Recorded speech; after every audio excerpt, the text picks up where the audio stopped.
Hello students, welcome to our channel Scholarly Minds. So today we are going to deal with BHIC 131 History of India from the earlier times. Okay, आज हम इस पे कुछ important questions deal करने वाले हैं जो आपकी जून एग्जामिनेशन में काफ़ी important हो सकते हैं. अच्छा, स्टार्ट करने से पहले मुझे आपको दो इन्फॉर्मेशन देनी है.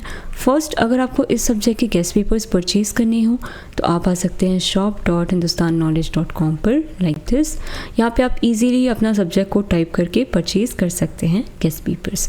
इन केस परचेज करने में कोई भी इशू आता है तो आप हमें कांटेक्ट कर सकते हैं at 9580023321 पर. Okay, and second most important information ये है कि आप हमारा व्हाट्सअप एंड टेलीग्राम ग्रुप ये दोनों ही ज्वाइन कर सकते हैं. लिंक आपको डिस्क्रिप्शन में मिल जाएगी. ठीक है, और वहाँ पे आपको क्लास के रेगुलर अपडेट्स मिलते रहेंगे. Let's start with our first question. Critically examine various methods used to analyze archaeological data. Archaeological data includes artifact, tools, pottery, bones, building and other remains left by the past society. Archaeologists use different methods to study and interpret these materials. These methods help in understanding human life, culture, economy, and social organization in the past. However, each method has its strength and limitation. यहाँ पे क्या बताया जा रहा है कि जब भी हम एंशिएंट हिस्ट्री को पढ़ने की बात करते हैं तो हर चीज़ लिखी हुई है क्या, और लिखी हुई है भी तो क्या हम समझ सकते हैं क्या उन चीज़ों को? नहीं. तो यहाँ पे कुछ मेथड्स की बात करेंगे जहाँ पे आर्कियोलॉजिस्ट इन चीज़ों पे स्टडी करते हैं, उनकी एज पता करने की कोशिश करते कि ये चीज़ कितनी पुरानी है और तब क्या होता था, लोग कैसे रहते थे, कल्चर क्या था, क्या खाते थे. ठीक है, ये सारी चीज़ें वो डिकोड करने की कोशिश करते हैं. तो वही मेथड्स की हम इस पे बात करने वाले हैं. ठीक है, वहाँ की इकोनॉमी कैसी हुआ करती थी, वहाँ पे लोग सोशली कैसे मीट करते थे, ये सारी चीज़ें वो डिकोड करने की कोशिश करते हैं. सबसे पहला एनालिसिस है typological analysis. Involves classifying artifact based on their shape, size, style and function. For example, pottery and stone tools are grouped into different types. अब हो सकता है कि जो छोटी छोटी चीज़ें हैं उसे इधर कर दिया, जो शार्प चीज़ें हैं वो इधर रख दी, है ना, जो बड़े बड़े टूल्स हैं, बड़े बड़े और हैवी टूल्स हैं, उन्हें वो यहाँ पे रख दिया. तो बेसिकली यहाँ पे कैटेगरी बनाई जाती है. ठीक है, हर चीज़ को कैटेगराइज कर दिया जाता है. Help in organising archaeological material, useful for identify cultural changes over time. अब इससे क्या होता है कि एक तो ऑर्गेनाइज हो जाता है सब कुछ कि हाँ, छोटे टूल्स ये रहे, बड़े टूल्स ये रहे और जो शार्प वाले हैं वो ये रहे. ठीक है, ऑर्गेनाइज हो गया. और साथ में जो कल्चरल चेंज है कि लोग पहले छोटे बनाते थे, अब बड़े बनाते हैं टूल्स को, अब लोग ऐसे करते हैं, शायद इससे उनका काम हो जाता होगा. तो यहाँ पे चेंजेस को भी आइडेंटिफाई करने में हेल्प मिल रही है. लिमिटेशन क्या है? Similar objects have different uses. हो सकता है इससे ही वो जानवर को भी मारते हो, और हो सकता है यहाँ पे एक टूल रखा है उससे वो ज़मीन खोदते हो. देखने में तो एक जैसे हैं लेकिन इनके यूज़ अलग अलग हैं. Classification can sometimes be subjective. मतलब कोई दो आर्कियोलॉजिस्ट हैं, कोई ये कह रहा है, कोई ये कह रहा है, तो दोनों की बातें यहाँ पे अलग अलग हो सकती हैं. Stratigraphic analysis. This method studies the layer of soil and deposit at an archaeological site. Generally, deeper layers are older than upper layers. अब हमें ये भी पता है कि ये जो layers है सॉइल की, सबसे पुरानी कौन सी होगी? ये वाली, और सबसे नहीं ये वाली. हो सकता है इसके ऊपर 2-3 लेयर हो लेकिन वो हवा, बाढ़ इनकी वजह से साफ़ हो गई हो. तो इसलिए वो नीचे नीचे जाने की कोशिश करते हैं ताकि वो सबसे पुरानी लेयर तक जा सके और वहाँ से वो सीक्वेंस ऑफ इवेंट्स को भी पता करने की कोशिश कर सके कि कब क्या हुआ था. अच्छा, यहाँ पे एकदम मिट्टी मिट्टी दिख रही है, मतलब बाढ़ आई होगी. ठीक है, यहाँ से वो ये चीज़ें पता करने की कोशिश करते हैं. Useful for establishing relative chronology. अब वो कोशिश करते हैं समझने की कि अच्छा यहाँ पे रिवर हुई होगी, रिवर का पानी बार बार यहाँ पे आता होगा, यहाँ पे कुछ पेड़ पौधे के रिमेन्स मिले हैं, मतलब यहाँ पे फर्टाइल लैंड करता होगा, फिर बाढ़ आ गई होगी या फिर सूखा पड़ गया होगा. इससे वो रिलेटिव क्रोनोलॉजी बनाने की कोशिश करते हैं. Let's move on further. इसकी लिमिटेशन क्या है? नेचुरल डिस्टर्बेंस में मिक्स लेयर्स. अब नेचुरल डिस्टर्बेंस की वजह से हो सकता है कि ये जो लेयर्स हैं वो हट चुकी है हो या मिक्स हो चुकी है.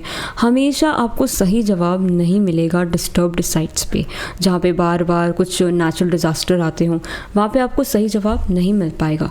Chronological dating method. अब यहाँ पे जैसे कि कोई मटका है, ठीक है। अब उनको ये पता करना है कि कितना पुराना है, तो ये रेडियो कार्बन डेटिंग मेथड को यूज़ करेंगे और पता करेंगे कि ये चीज़ कितनी पुरानी है। Dating techniques such as radio carbon dating, thermoluminescence and dendrochronology are used to determine the age of artifacts and remains।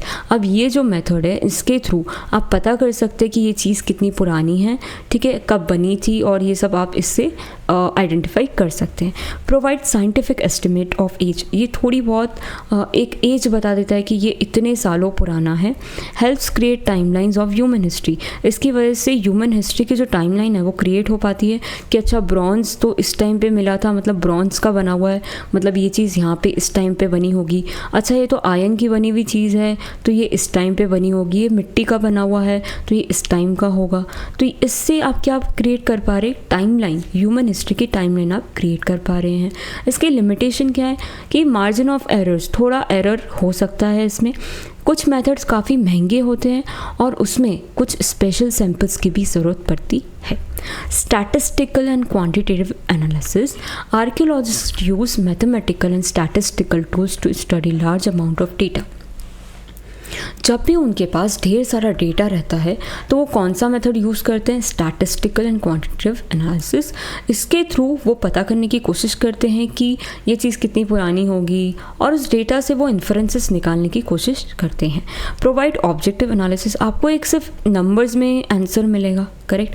Help identify pattern and trend, इससे आपको ये भी पता चलेगा कि अच्छा ये पैटर्न रहा है, तब का जो ट्रेंड था वो ये रहा होगा। लेकिन इसकी लिमिटेशन क्या है, depends on quality of collected data. पता जो भी डेटा है उसकी क्वालिटी कैसी है, इस पर सब कुछ डिपेंड करता है। नंबर से आप कुछ भी कल्चरल मीनिंग नहीं निकाल सकते। फॉर एग्जांपल यहाँ पे आया 400, तो इससे आप ये पता कर लोगे कि ठीक है ये चीज़ 400 साल पुरानी है। इसके अलावा आपको क्या पता चला, कुछ भी नहीं पता चला। Environmental and scientific analysis, let's see methods such as pollen analysis, soil analysis, DNA study, isotope analysis, इसके थ्रू आप क्या कर सकते हैं, पास्ट एनवायरनमेंट को रिकंस्ट्रक्ट कर सकते हैं। एडवांटेजेस क्या हैं, आप पास्ट को तो रिकंस्ट्रक्ट कर सकते हैं लेकिन इसकी वजह से आप डिटेल्ड साइंटिफिक इंफॉर्मेशन भी गेन कर सकते हैं। आपको एक डिटेल्ड इंफॉर्मेशन मिलेगी, साथ में आप डाइट, माइग्रेशन, क्लाइमेट, ये सारी चीज़ें भी पता कर पाएंगे कि अच्छा उन लोगों की डाइट ये थी, उनका माइग्रेशन इस वजह से हुआ था, क्लाइमेट बहुत ही हॉट हुआ करता था तब। इसकी लिमिटेशन क्या है, रिक्वायर्स स्पेशलाइज इक्विपमेंट, एक्सपर्टीज, आपको स्पेशलाइज इक्विपमेंट की ज़रूरत होती है और कोई एक्सपर्ट का होना बहुत ज़रूरी है। इंटरप्रिटेशन कभी कभी काफ़ी ज़्यादा कॉम्प्लेक्स हो सकता है। यहाँ पर क्रिटिकल इवैल्यूएशन अब हम देखते हैं। No single method can fully explain past, कोई भी ऐसा मेथड नहीं है जिससे आपको पूरा पास्ट पता चल सके।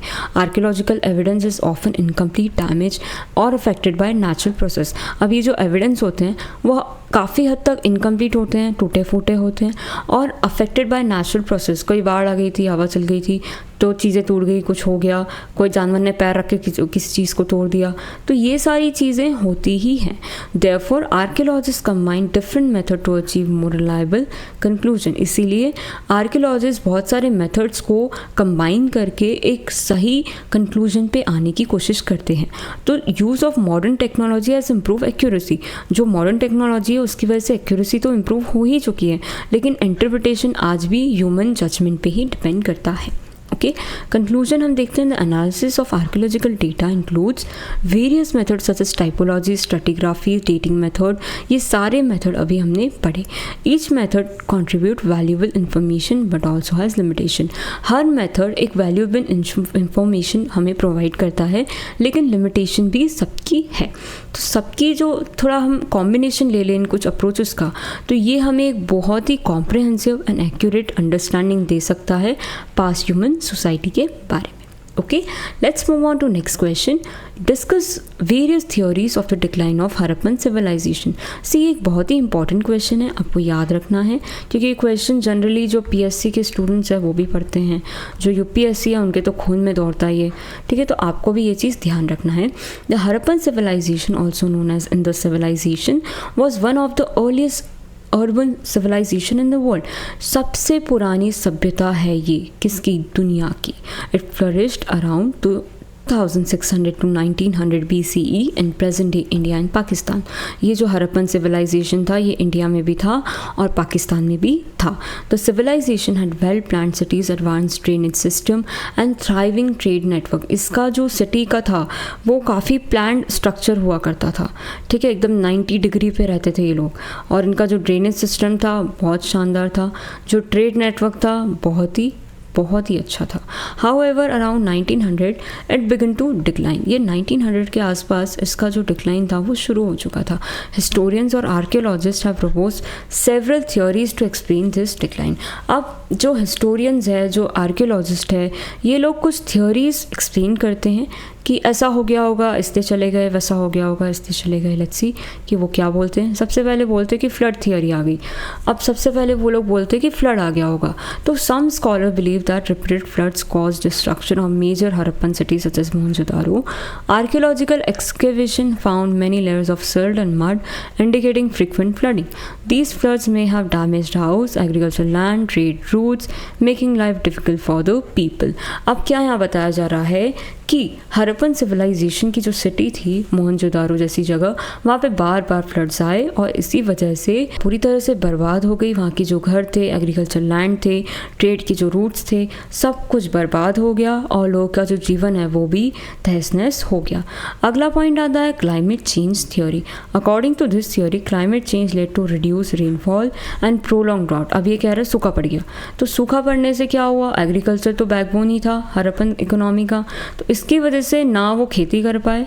देखो क्रॉप प्रोडक्शन क्या हो गया, कम हो गया, और खाने की कमी हो गई थी. इसी वजह से लोग किसी दूसरी जगह पर चले गए. River drawing theory. कोई बोल रहा है रिवर सूख गई. मैनी हरप्पन सेटलमेंट वर लोकेटेड नियर रिवर्स. बहुत सारे जो हरप्पन सेटलमेंट थे वो रिवर के पास ही रुके थे. लेकिन कुछ लोग बोलते हैं जो घग्गर हाकरा रिवर है उसका जो रास्ता है वो बदल चुका था और यहाँ जो हरप्पन के लोग थे उनको बहुत दिक्कत हुई क्योंकि पानी तो सूख चुका है. अब पीने के लिए पानी नहीं है, फार्मिंग के लिए पानी नहीं है, ट्रांसपोर्टेशन के लिए पानी नहीं है, तो वो लोग ये जगह को छोड़कर हमेशा के लिए चले गए. अर्थक्वेक की थियोरी आती है. अब geological study indicate that earthquake may have affected the Harappan region.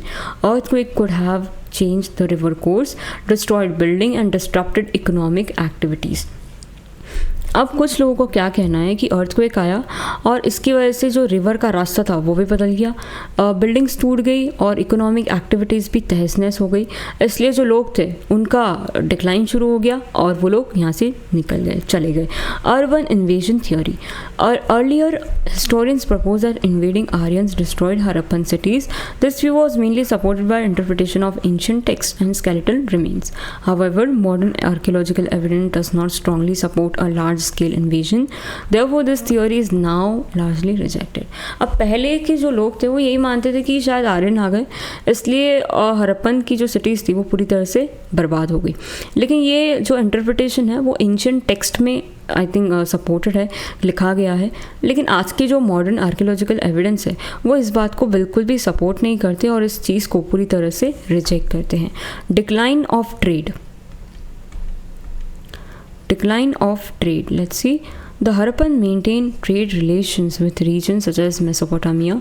A decline in overseas trade may have weakened the economy. Reduced trade would have affected artisan, merchant, urban growth contributing to civilisations decline. अब ये बोल रहे कि शायद इनका जो trade है वो ख़त्म हो गया था.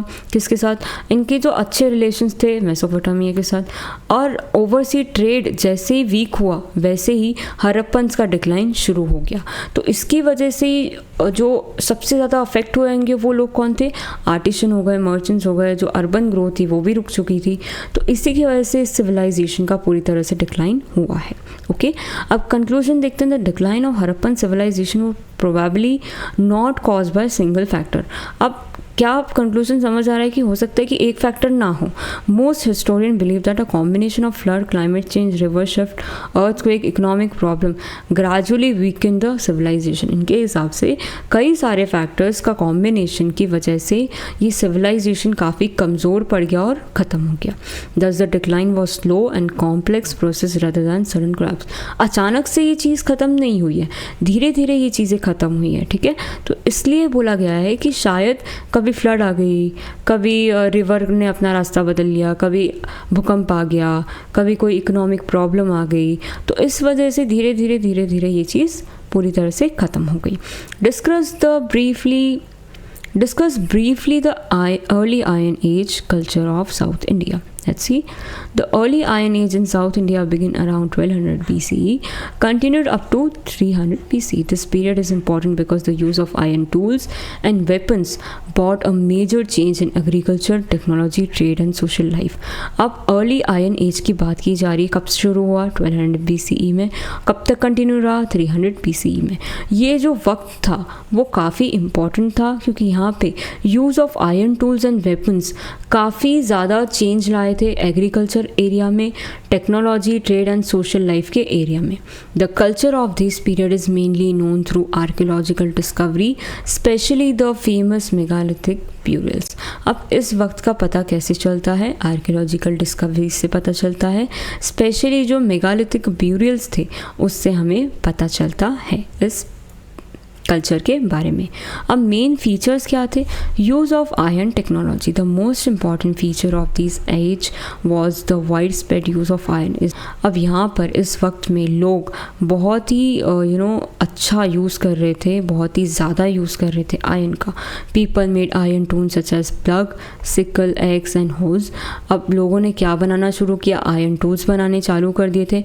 आयरन वेपन जैसे स्वर्ड्स हो गया, ठीक है, जितना भी ये तीर कमान हो गए, तलवार हो गई, ये सब किससे बनना शुरू हो गए? आयरन से बनने शुरू हो गए. These tools improve farming and help increase agriculture production. इसकी वजह से लोगों ने फार्मिंग और अच्छी इम्प्रूव कर ली और साथ में एग्रीकल्चर प्रोडक्शन भी इंक्रीज़ हुआ था. Megalithic culture, the early iron age in south India is closely associated with megalithic culture. The term megalith का मतलब क्या होता है? Large stone. People build burial monuments using large stone to honor the dead. Different type of megalithic burials include stone circle, dolmen, cyst and shuns. Megalith का मतलब क्या होता है? बड़ा स्टोन. पीपल जो भी थे जो ब्यूरियल मॉन्यूमेंट्स बनाते थे वो बड़े बड़े पत्थरों का यूज़ करते थे ताकि जो शांत हो गया, जो एक्सपायर हो गया, उसे ऑनर कर सके. अलग अलग तरह के मेगालिथिक ब्यूरियल्स बनने लगे जिसमें स्टोन सर्कल इंक्लूड थे, डॉलमेंट्स इंक्लूड थे, सारी चीज़ें इंक्लूड थी. Agriculture and economy became main occupation. Agriculture क्या बना? मेन ऑक्यूपेशन बन चुका था. Crops such as rice, millet and pulses were cultivated. क्या क्या कल्टिवेट होता था? राइस हो गया, मिलेट हो गया, पल्स हो गया. The use of iron tools help in clearing forest, expanding farmland. Animal husbandry was important and people reared cattle and sheep and goats. अब यहाँ पे एग्रीकल्चर की बात की जा रही है कि ये एक मेन ऑक्यूपेशन था. राइस हो गया, मिलेट हो गया, ये सारी चीज़ें कल्टिवेट की जाती थी. किसकी मदद से? आयरन टूल्स की मदद से. इसकी वजह से फॉरेस्ट साफ करना आसान हो गया था. फार्मलैंड लोग बड़े करने की कोशिश कर रहे थे. एनिमल हस्बेंड्री भी इम्पॉर्टेंट था.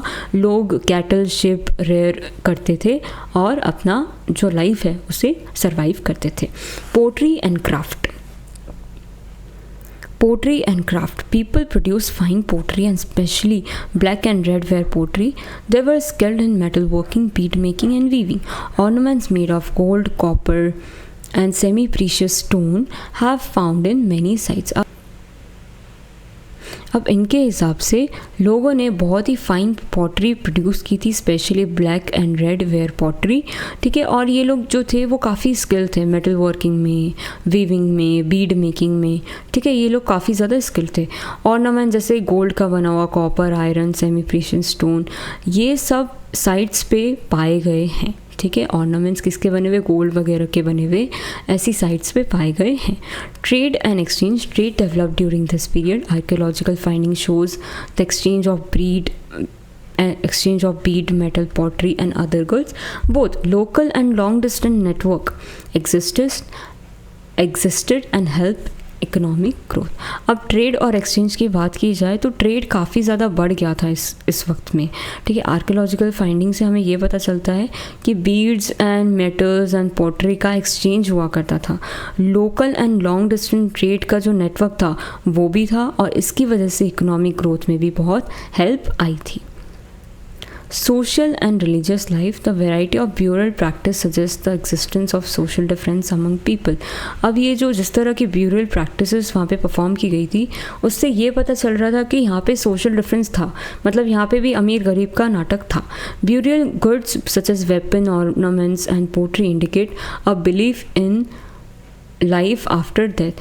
अब ब्यूरल गुड्स जैसे वेपन हो गए, ऑर्नामेंट हो गए, पोट्री हो गया, तो ये मरने के बाद भी एक जीवन है, उस पर ये बिलीव करते थे. Ancestor worship and rituals were likely important aspect of their religious life. ये एंसेस्टर मतलब पूर्वज की पूजा करते थे, साथ में कुछ रीति रिवाज भी फॉलो करते थे, जिससे हमें क्या पता चलता है, उनकी रिलीजियस लाइफ के बारे में पता चलता है. इम्पॉर्टेंट आर्कियोलॉजिकल साइट्स के बारे में हम देखते हैं. Some important early iron age and megalithic site in south Asia include Brahmagiri, Maski and Adichanallur, Hallur, Paiyampalli. ये सारी जगह जो थी वो important early stone age, early iron age and megalithic sites थी. These sites provide valuable information about the lifestyle and cultural of people. अब ये जो sites है ये valuable information हमें provide करती है, जहाँ से हमें lifestyle and culture पता चलता है लोगों का. ओके अब आता है कंक्लूजन पे. The early iron age culture of south India marked a significant stage in historical development. अब ये जो कल्चर था आयरन एज का कहाँ पर, साउथ इंडिया में, ये एक सिग्निफिकेंट स्टेज मार्क करता है हिस्टोरिकल डेवलपमेंट में. The introduction of iron technology, growth of agriculture, emergence of megalithic culture, expansion of trade contributed to social and economic progress. अब ये जो आयरन आया था इसकी वजह से आप देखिए कि कितने चेंजेस आए थे. करेक्ट, लोग एग्रीकल्चर में यूज़ कर रहे थे, ठीक है, और जो आयरन टेक्नोलॉजी दूसरी जगह जैसे वेपन्स हो गए, टूल्स हो गए, वो भी इससे ही बन रहे थे. मेगालिथिक कल्चर का इमर्जेंस हुआ था, ट्रेड का एक्सपांशन हुआ था. तो ये सारी चीज़ें किस में कंट्रीब्यूट कर गई, सोशल और इकोनॉमिक प्रोग्रेस में. This period led the foundation for the rise of later south Indian civilisation and kingdom. इन्हीं चीज़ों की वजह से जो साउथ इंडियन का जो सिविलाइजेशन था वो अच्छे लेवल पे पहुंचा और एक उनकी जो चीज़ें थी वो डेवलप होती चली गई. नेक्स्ट क्वेश्चन आता है, critically analyse the religion and religious practices of Harappan. अब हड़प्पन्स का जो रिलीजन फैक्टर है वो यहाँ पे पूछा जा रहा है. The religion of Harappan civilisation 2600 to 1900, also known as Indus Valley Civilization, is not fully understood because of its script has not yet been deciphered. इन्होंने जो लिखा है वो अभी तक डेसिफर नहीं हो पाया, पता ही नहीं चल पाया कि उन्होंने क्या समझाने की कोशिश की है. Therefore, historians and archaeologists depend on archaeological evidence such as seal, figurines, amulets, structure to understand Harappan religious belief and practices. अब क्या बात हो रही है कि इनकी जो लिखाई है वो तो अभी तक समझ में आई नहीं है, तो हिस्टोरियंस वगैरह जो भी सील मिली है, फिगरेंस मिले हैं, इन्हें जो मिला है उसी पे ये लोग निर्भर हैं, ताकि ये पता कर सके कि हड़प्पन्स के जो लोग थे उनके जो रिलीजियस बिलीफ थे वो क्या थे, वो क्या प्रैक्टिस करते थे, वो किन्हें मानते थे, किनकी पूजा करते थे. ओके, तो main religious practices of the Harappan. Worship of Mother Goddess. Many terracotta female figurines have discovered from Harappan site. These figures are believed to represent Mother Goddess associated with fertility. अब सबसे पहली बात आती है कि कुछ टेराकोटा के फिगरेंस मिले हैं हरप्पन साइट से, और ये जो फिगर्स है वो किसे रिप्रेजेंट कर रहे हैं, मदर गॉडेस के, जो फर्टिलिटी से एसोसिएटेड है, जिन्हें मदर गॉडेस उन्होंने माना है, और एग्रीकल्चर प्रॉस्पेरिटी से भी रिलेट करती है. दिस सजेस्ट दैट हरप्पन में have worshipped female deities for well-being of society. उन्होंने देवियों का पूजन किया था ताकि जो उनकी सोसाइटी है वो सेफ रहे और अच्छे से रह सके. Worship of a male deity, deity या डीटी, आप जो आपको प्रोनाउंस करना बेहतर लगे. A famous seal depicts a horned figure seated in yogic posture surrounded by animals. Some scholar identity this figure as prototype of Lord Shiva, known as Pashupati, Lord of Animals. However, this interpretation remained debated. अब इन्हें एक और मूर्ति मिली है जिसके horn हैं, ठीक है, वो योगिक पोस्चर में बैठे हैं और आसपास उनके एनिमल्स हैं, ठीक है. तो इन्हें लोग क्या बोलते हैं कि शायद ये शिव भगवान है, जिन्हें पशुपति नाथ कहते हैं, जो एनिमल्स के लॉर्ड हैं. लेकिन ये जो इंटरप्रिटेशन है वो अभी भी इस पर डिबेट की जाती है कि नहीं ये कोई और है, नहीं ये शायद यही है. तो इसी पे डिबेट चलती रहती है. Animal worship Various animals such as bulls, elephant, tiger, rhinoceros and mythical creature appear on सिल. सिल पे अलग अलग तरह के जो वेरियस एनिमल्स हैं उन्हें बनाया गया है. ये इंडिकेट करता है कि एनिमल्स में have held religious significance and were possibly worship और रिवर्स. हो सकता है कि ये जो एनिमल्स हैं इनका कुछ रिलीजियस सिग्निफिकेंस रहा हो, जैसे अपने यहाँ किसका है, शेर का है, और किसका है मुझे याद क्यों नहीं आ रहा, काऊ का है. हम काऊ को बहुत ही ज़्यादा देवी का रूप मानते हैं कि उनकी पूजा करना चाहिए, उन्हें खाना खिलाना चाहिए. तो ये सारी चीज़ें यहाँ पर भी देखी गई थी कि हो सकता है कि इनका कुछ रिलीजियस इंपॉर्टेंस हो और हो सकता है ना भी हो. Tree worship. Images of sacred trees specially the peepal tree have been found on seals and pottery. Trees were likely considered the symbol of life, fertility and divine power. अब जो कुछ पवित्र पेड़ हैं उनके भी फ़ोटोज़ देखे हैं. कहाँ पर? सीड्स पे, पोट्री पर. तो यहाँ पे जो पेड़ है, स्पेशली जो पीपल का ट्री है, उसे फोकस किया गया है और इसे क्या माना गया है? सिंबल ऑफ लाइफ, फर्टिलिटी और डिवाइन पावर माना गया है. Ritual bathing. The great bath at the ancient city of Mohenjo-daro suggests the importance of ritual purification. People may have taken ceremonial baths before performing religious activity. जब भी पूजा करने बैठते हैं तो हम लोग क्या करते हैं? हम नहा कर साफ़ कपड़े पहन कर बैठते हैं. सेम तरीके से यहाँ पर ग्रेट बाथ को इम्पोर्टेंस दी गई थी कि अगर आप कुछ भी रिलीजियस एक्टिविटी परफॉर्म कर रहे हो तो आपको बाथ लेना ज़रूरी है. ठीक है, इसे एक इम्पॉर्टेंट रिचुअल प्यूरिफिकेशन का फॉर्म माना गया था. Belief in life after death. ये लोग मानते थे कि मरने के बाद भी एक जीवन है. Harappan burial practice indicate that people believe in afterlife. ये आफ्टर लाइफ में बिलीव करते थे. Graves often contain pottery, ornaments, other object that may have intended to for use after death. अब ये लोग आफ्टर दैट, जैसे कोई बुज़ुर्ग मर गया तो उसके पास वो ढेर सारे ऑब्जेक्ट्स रख देंगे, हो सकता है खाने पीने की चीज़ें रख दे, टूल्स रख दे. तो ये मानते थे कि अगले जन्म में ये चीज़ें उनको काम आएगी. Okay, moving on further critical analysis. Although archaeological evidence point two various religious practices. बहुत सारी हमने ऊपर प्रैक्टिसेस देखी, लेकिन किसी का क्लियर प्रूफ नहीं है. किसी टेम्पल का, लार्ज आइडल का, ऑर्गेनाइज प्रीस्टहुड का, इन चीज़ों का कोई भी प्रॉपर प्रूफ है नहीं. तो many interpretations are based on assumption and remain uncertain. अब कितनी सारी चीज़ें सिर्फ अज्यूम कर रखी है कि ऐसा हुआ होगा, ऐसा होता होगा, लेकिन कुछ भी फिक्स नहीं है, कुछ भी किसी का भी प्रूफ नहीं है. The undeciphered script limits our understanding of Harappan belief. Therefore conclusion about the religion must be made cautiously. अब ये जो अनडेसिफर्ड स्क्रिप्ट है, मतलब उन्होंने लिखा तो है लेकिन हमें समझ नहीं आ रहा है. ठीक है, तो इसकी वजह से हम हरप्पन बिलीफ को समझ नहीं पाते हैं. तो कंक्लूजन अभी तक कुछ भी बना पाए नहीं हैं, तो इसीलिए कंक्लूजन ठीक से बन नहीं पाता उनके रिलीजन को लेकर. ठीक है, moving on to conclusion. The Harappan followed a religion closely connected with nature. इनका जो ध्यान था, इनका जो रिलीजन का कल्चर था, वो किससे रिलेटेड था? नेचर हो गया, फर्टिलिटी हो गया, एनिमल्स हो गए, प्योरिफिकेशन रिचुअल्स हो गए, worship of mother goddess, secretary, animals, ritual bathing were important features. ये सारी चीज़ें इनके लिए बहुत इंपॉर्टेंट थी कि मदर गॉडेस की पूजा करना, पेड़ को बहुत इंपॉर्टेंस देना, एनिमल्स को इम्पॉर्टेंस देना, रिचुअल बादिंग को इम्पॉर्टेंस देना. तो ये सारी चीज़ें इनके लिए इंपॉर्टेंट थी. However, due to limited evidence, many aspects of Harappan religion remain a subject of scholarly debate and further research. जैसे कि हमें पता है कि एविडेंस तो थे ही नहीं, तो बहुत सारे जो एस्पेक्ट है हरप्पन रिलीजन के, वो अभी भी वैसे के वैसे ही पड़े हैं. बस बातें होती रहती कि नहीं ऐसे हुआ होगा, नहीं वैसे हुआ होगा, सिर्फ डिबेट होती रहती है और रिसर्च चलती रहती है. Okay, so that's all for today. Thank you so much.